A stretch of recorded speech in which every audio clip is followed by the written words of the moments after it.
The Cursed Mirror. It was a rainy Thursday afternoon when Emily stumbled into the little antique shop, nestled in a forgotten corner of the city. The shop smelled of old wood, dust, and something faintly musty, a scent that only time could produce. The shelves were cluttered with everything from tarnished silverware to faded paintings and chipped porcelain dolls. But one item caught her eye almost immediately. At the far end of the store, behind a half-open curtain, stood an old mirror. It was ornate, with swirling silver vines framing the glass, but its surface was so dark, so tarnished that it seemed almost alive. Emily found herself drawn to it. "Can I help you?" A voice broke through the silence, and Emily jumped. Turning, she saw a frail old man standing behind the counter. His pale eyes were fixed on her, his face expressionless.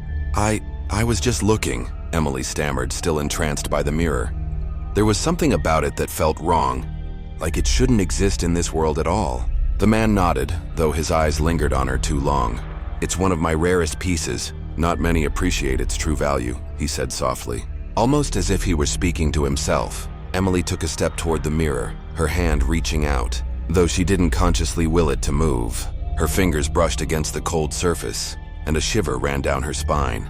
The reflection in the glass was distorted, like looking through water rippling with unseen forces. For a brief moment, she thought she saw something moving in the mirror, something dark, like a shadow creeping along the edges of the glass. Her heart skipped and she jerked her hand back. The old man's voice came again, this time a bit more urgent. "You must be careful with it. That mirror, it shows more than what's in front of it." Emily's curiosity was stronger than her caution. "What do you mean?"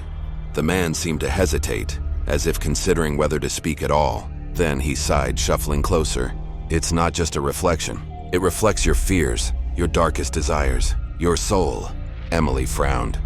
"What are you talking about?" He didn't respond. Instead, he gestured to the mirror.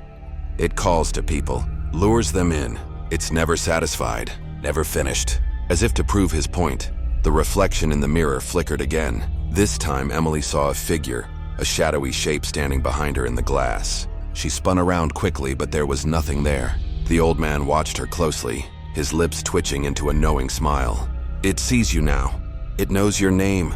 A strange chill swept over her, and the room seemed to darken. Emily's breathing quickened as she turned back to the mirror. The reflection of herself was unchanged, but something was different. Her eyes seemed hollow, her expression twisted into something unrecognizable.